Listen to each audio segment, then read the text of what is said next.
Alright guys, we're back for another video here. Working on this truck, finally digging into it, diagnosing it. So I bought a pack of 30 amps, although I believe it's supposed to be 20 amp. And put them in here. This is the PCM fuse, not the fuel pump fuse, which obviously the guy previously told me was a fuel pump fuse. If the PCM doesn't work, you're not going to get fuel. So that, I mean, it makes sense to a degree. But so we have a PCM issue. So for starters, the solenoid's bad, so I ordered one of these. So we're getting a new one put on. And the original one right here is a Motorcraft. So this has to be original to the truck, as far as I can tell. And it's so old that the stud snapped off.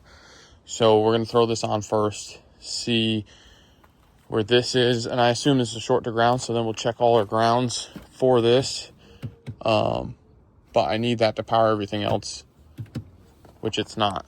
So let's get that going. There you go, purring like a kitten.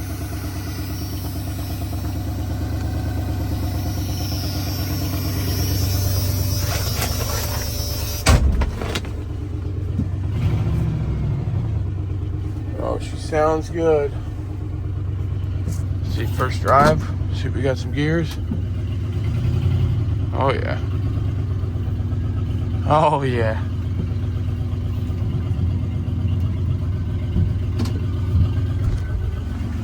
Guess she's getting blades on it this week then.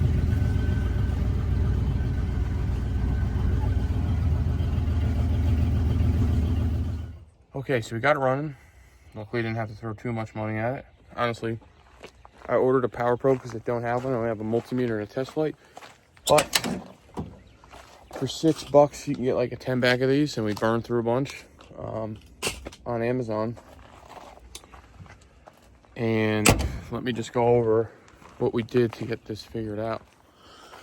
So like I said earlier, this was burning our Maxi fuse right here for the PCM relay. The fuse powers the relay, the diode. I found a couple wiring diagrams online, and then I posted to some forums to see what other people thought.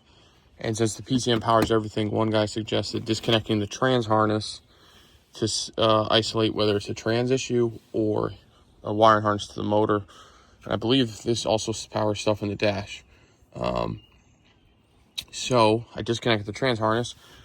The second you turn the key, whether it's in the crank position or just on the key on, this will blow. So we, here comes the rain. We keyed it on with the trans harness disconnected. No issue there. It did not pop, but obviously it wouldn't crank because it realized the trans harness isn't connected. So let me go on. Okay, this may be a little hard to see, but under the truck, this is our firewall right here. Here's our trans. This is our frame rail. There's two harnesses from up top where our booster is up here. The back harness is a trans harness, so we disconnected that. I traced it down, look for chafing. It goes all the way down the frame rail here. And then it goes over, it goes all the way down the frame rail here. It comes on this cross member on the back side right here. And then it plugs into here, goes over to the other side of the trans, plugs into the trans there. Neutral safety switches here. I don't know, maybe a speed sensor and then an O2 sensor. So I noticed the O2 sensor was loose in the exhaust. So I'm not sure if that's the case, but just for shits and giggles, I unplugged it. There's no chafing on this anywhere. Originally, I was looking for chafing on the entire harness, and it didn't. So I was like, just for fun, I'll unplug the O2 sensor, because I've read they do cause issues. And sure enough, obviously this will mess with the fuel table, so I'll get a new O2 sensor in here ASAP. But that's all it was, a bad O2 sensor. But it do smell of fuel, and it looks like we have a small fuel leak right here from the previous owner. So we'll get that fixed up. But I just put this thing in gear and drove it back and forth in the driveway, and she ran. Oh, Jesus Christ. Yeah, so it was the bad O2 sensor down below. And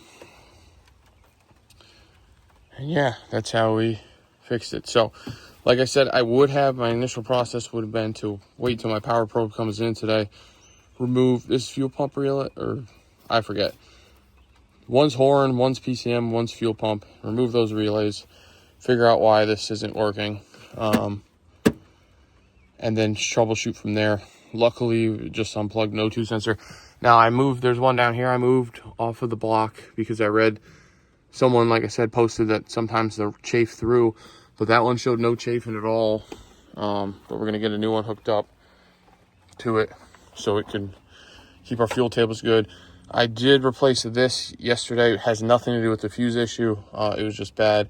And our starter, oh my God, what's it called? The thing that kicks out the gear is going bad. So we're gonna have to put a new starter in this, but it runs, it shifts. I bought it dirt cheap because I didn't know, and it runs like a top. So now we'll get this whole thing thrown back together, throw some tags on it, plates, and yeah, should be a good little truck. Oh, I just wanted to note too, I did yesterday unplug this.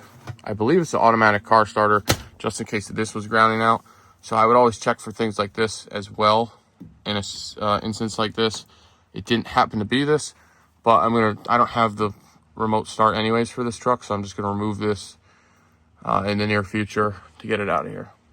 Yeah, so now that we got this thing sorted out, let me know what you guys think, what I should do with it.